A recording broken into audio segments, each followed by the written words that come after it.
Good morning. As you can see, I am driving, and, well, as you could probably guess, I have a trailer behind me as well. I am going to pick up another car. The car I'm picking up today is not, this time, an Oldsmobile diesel. It's also not an Olds 98 or even an 88. It's not a parts car at all for one of the Olds diesels that I have. What it actually is a parts car for the 2003 Buick Park Avenue I have in the garage. If you remember from some of my older videos, I have this car in there and I've got it ripped apart. I've got the engine out, transmission out, and that car is a little bit of a basket case. It needs a lot. It was a previously modified car, and transmission was built and it was swapped into the stock one. The engine was built, swapped in with a top swap one, and tuned PCM, headers, all that good stuff. So really, in order to get that car back on the road right, I would have to have the PCM retuned at a minimum. And then, I don't really want to be stuck with premium fuel. I know that the L67, the supercharged 3800, they are supposed to have premium fuel anyway, but they are actually fine to run regular if you're not beating the hell out of them. People do it all the time, and especially this time, nobody's going to pay $1 more a gallon for premium in one of those old cars. It just doesn't happen. As long as you're not beating the ever-living snot out of it, you're just fine running regular. So, with that said, with that engine being a top swap unit, the natural aspirated engines actually had a higher compression ratio than a supercharged. So, in that application, I would not say it's perfectly fine to run regular fuel. I think it'd be best to just run premium, and I don't want to be stuck doing that. So what I've been looking for is a 2003 or 2004 Park Avenue parts car, and so I found one. I found a Park Ave Ultra 2003 parts car, so this way I can swap in a complete stock drivetrain, stock PCM, stock exhaust without a cutout, all that good hot mess, and essentially have a stock 2003 Buick Park Avenue Ultra. And really, that's what I want. This car is probably going to end up being sold, and the truth is, nobody wants one of these cars that's going to pay any decent amount of money for it that's been modified.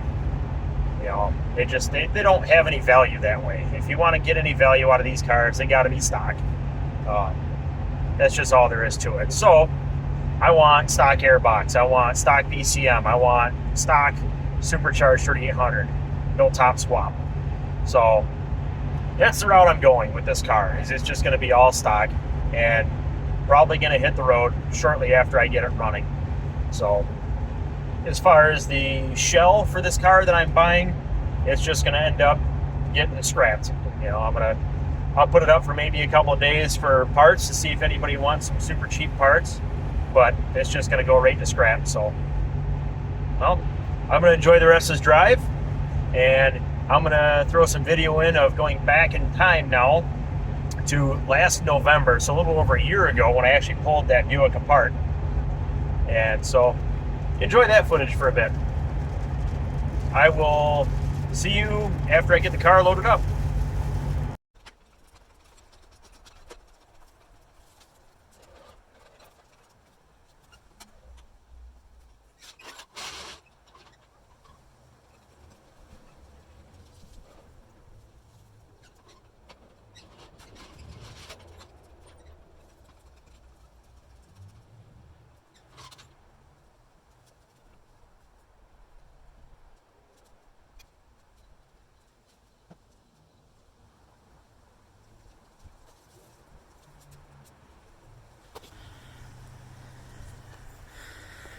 Alright, so here we have it. Forgive the mess in the garage. I've got a lot of crap, and I don't really have a whole lot of room, so that's how I got to do it. Well, yeah, 2003 Park Avenue Ultra. Got this from a friend of mine, and it's kind of been tossed around from a couple different people I know, and it was once a modded out car, and it's been parted out and demodded.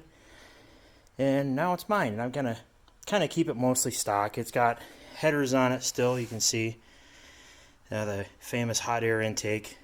And other than that, it's pretty much stock. It does have the ZZP, I believe, 1.0 PCM. But as far as I remember, what I was told is it was just for the programming for the gears, for the I think it was a triple edge performance transmission that was in it. Could be wrong on that, but pretty clean car overall. I want to say only about 130,000 miles on it.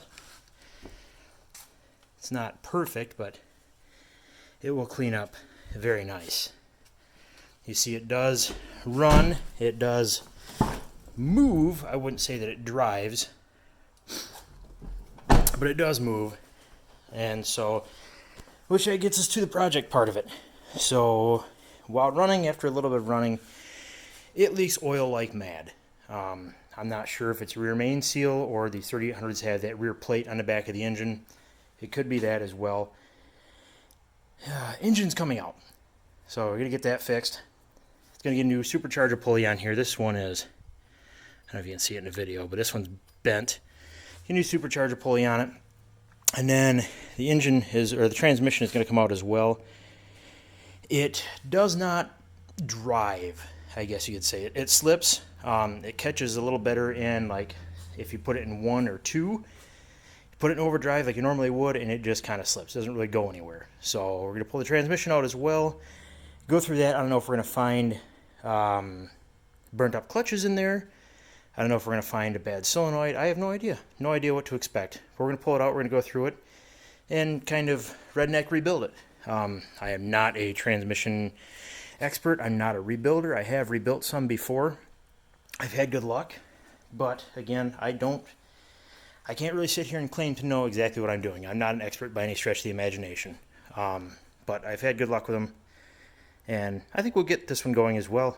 So this car is pretty clean as well. A lot of these older cars, especially up in the northern areas like this, they rot out. And this one's got, it's got some rust on the pinch welds, but overall you can look at it underneath. It is fairly clean. And, got the exhaust little goodies there on a 3800. Yuck.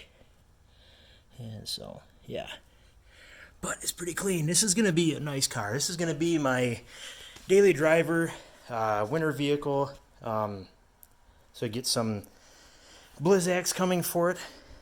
These tires are really good, but you can see these are not going to be good winter tires. And I'm a big advocate of running good tires, so we get some Blizzaks coming for it.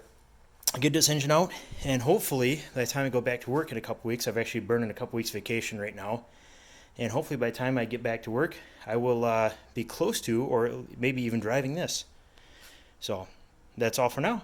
Let me know if you guys would like some more.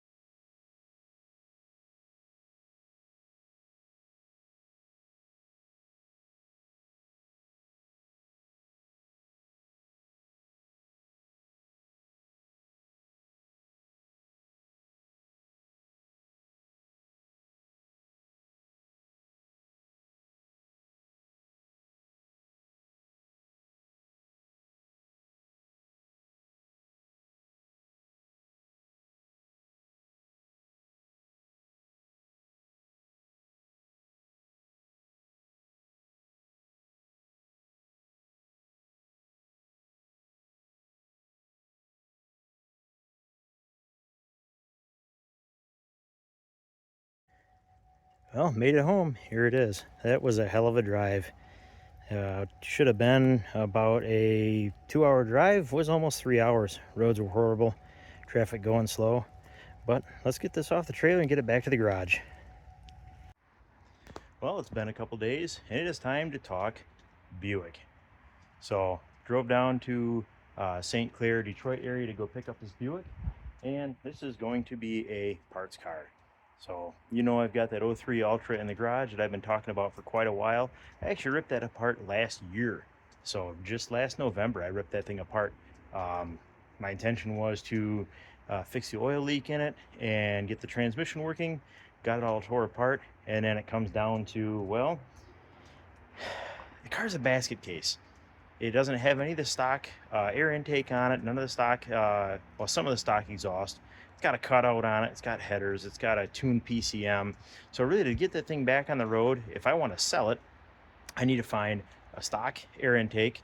I got to either find a stock PCM or have that PCM retuned, which actually that engine is a, I don't remember if it's the L36 Series 2 bottom end or the Series 3 bottom end, which I don't remember the designation for that. But it's either way, it's a naturally aspirated 3800 block. It has been top swapped with the supercharged top end. So higher compression ratio, you're gonna need premium fuel for it. It's not gonna work. So rather than do all that mess, I just went through and got the parts car. So I have engine, transmission, exhaust, intake, all that stuff here ready to go in this car. So let's go do a little review on this car, see what we got. So this one here, 03 Ultra, this only has 116,000 miles on it. But as I'm going to show you here, I don't know how well the camera's going to be able to pick it up, but it is completely rotted out. That whole suspension, or the whole subframe right there, completely gone. And the lady did not even know that this was a problem until somebody told her that her back tire was all weird. I don't know how well you can see it on the video there, but it is angled pretty heavily in on the top. So that whole thing is completely gone. But here we have it. Otherwise, it's a relatively decent car. Doors look relatively clean. Fenders look pretty clean. These tires and wheels, there's a receipt in the glove box for these tires and wheels. She purchased them at 113,000 miles. The car now has 116,000 miles. So 3,000 miles ago, these wheels and tires were brand new. Now, be fortunate you guys can't smell through YouTube, because this thing, let me tell you what, Grandma was smoking cigarettes in here and hotboxing, because this thing smells like cigarettes and weed really, really bad. But I don't even like to be in here. But it runs, fires up great, runs great. Got some power steering whine, which, I mean, whatever, that's not a big deal. We can fix that. Shut that off. Car does run good otherwise. Probably got a little power steering leak. Runs good. Relatively clean under the hood.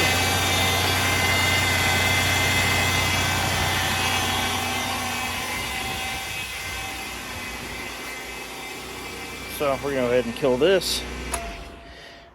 So, but yeah, it's dirty. It's pretty gross. It's not damaged. It's actually good. Everything's in good shape as far as damage goes, but it's gross. It is really, really nasty. Look how gross that is in between the seam there. This is gross. Ashtray, really nasty. I mean, the whole thing, it's just gross is about the only word I can use to describe it. So back seat, same thing. It's gross. This could all be cleaned up and look really, really nice. I don't know if there's any value in this. I guess we do got some rust back there.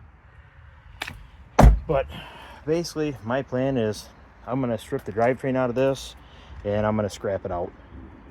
There's a couple things in there that are, you know, might have some value. The steering wheel, maybe the seats, I don't know, we'll see. But it's gonna be gone. This is gonna be just a short-term thing. I'm just gonna have it for a little bit and basically just gonna drop the whole drivetrain out of it and swap it into the black 03. So one thing I do think is kind of a little funny that I didn't realize until just the other day. So I have a black 81 Olds 98 and I bought a gold 81 Olds 98 for parts. Well, here I have, behind all my stuff here, I've got the black 03 Park Avenue Ultra, and I bought the gold 03 Park Avenue Ultra for parts for it. So I've got a thing with black and gold apparently. So, but yeah, as soon as I can get this in the garage and, you know, get that thing taken care of, the sooner I can get working on these, which is what I really want to be doing. The Buick, once I get that on the road and get that all fixed up, that's probably going to be sold and just move on down the road, which is unfortunate because I really like it. But what am I gonna do? I've got my Cadillac right there, which, you know, that's my older son. He's gonna have that. My other son there, he's got the Tornado up there, and I've got the Suburban, and then I've got the Oldsmobiles. So it's pretty much gonna come down to, do I keep the gold Oldsmobile once it's fixed up, or do I keep the black Park Avenue Ultra once I fix it up? Let me know what you think. I'd ideally, I'd like to keep both, but it's just not going to happen. It's not realistic to have them both. My yard isn't that big, and I need the room. So, but that's where we're at. That's where I'm going to end the video today. So, let me hear your comments. Let's see your thoughts.